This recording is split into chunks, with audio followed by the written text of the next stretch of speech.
राजस्थान में 7 विधानसभा सीटों पर उपचुनाव के चलते 13 नवंबर को मतदान होंगे। इसको लेकर सियासत का पारा चढ़ा हुआ है।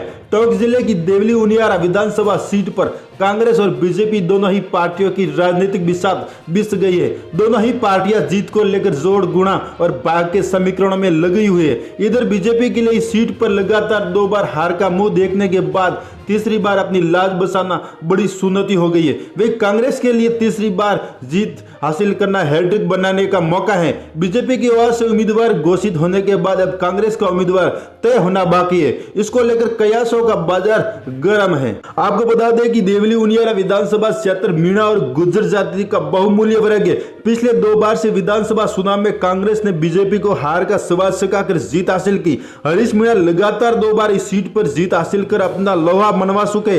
हाल ही में लोकसभा चुनाव में पार्टी ने उन्हें सांसद का चुनाव लड़वाया। इसमें मीणा टोंक सीट से सांसद चुने गए। इसके चलते विधानसभा सीट खाली हुई और अब 13 नवंबर को मतदान होंगे।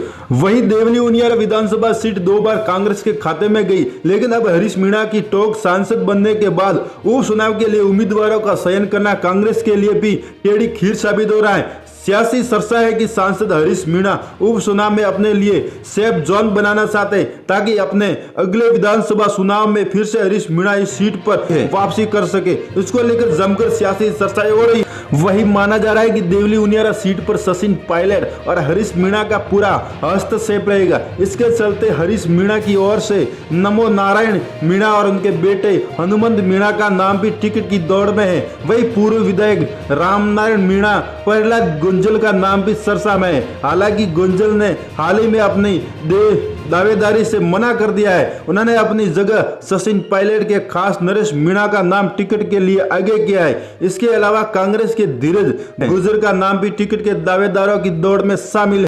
वहीं 2 बार लगातार हार का सामना करने के बाद अब बीजेपी के लिए कांग्रेस की हैट्रिक को तोड़ना और अपनी लाज बचाना बड़ी चुनौती बन गई है। हालांकि बीजेपी ने अपना उम्मीदवार घोषित कर दिया है। बीजेपी पूर्व विधायक राजेंद्र गुर्जर को टिकट दिया है। गुर्जर का पिछले साल हुए चुनाव में टिकट काट दिया था। उनके स्थान पर गुर्जर नेता विजय बैसला का दिया था, लेकिन हरीश मीणा ने पटकनी दे दी थी। राजेंद्र गुर्जर वर्ष 2013 से 2018 के देवली उनियारा विधायक रह चुके हैं और उन्होंने 2018 में एक बार फिर टिकट दिया गया, लेकिन उस समय बीजेपी छोड़कर आए कांग्रेस के हरीश मीणा ने हरा दिया। अब पार्टी ने उपचुनाव में गुर्जर को फिर से मौका दे दिया है। वहीं आपको बता दें कि देवली उनियारा विधानसभा सीट पर अब तक चुनावी आंकड़ों पर नजर डालें तो यहां जीत की चाबी एम या मीणा और जी यानी गुर्जर समाज के हाथ में होती है। मीणा और गुर्जर वोटर्स की उम्मीदवारों की तकदीर लिखने आए। इसका मुख्य कारण इस सीट पर दोनों ही जातियों के लिए बड़ी संख्या वोटर का होना। देवली उनियारा विधानसभा सीट पर कुल मतदाताओं की संख्या